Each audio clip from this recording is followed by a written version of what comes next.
I'm standing just outside the Toronto's Rehab's Bickle Centre, located at 130 Dunn Avenue, just beyond the shores of beautiful Lake Ontario. I fix my gaze admiringly and respectively on the exquisitely manicured lawns, gardens, flower beds, gazebo, wrought iron fences, tall, stately pines and birches that surround the hospital. A feeling of calm and serenity overcome me. I'm inclined to linger for just a bit longer.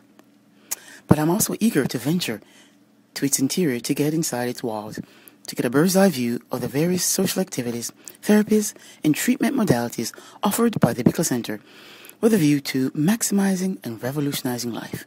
Where 130 done, our journey's begun.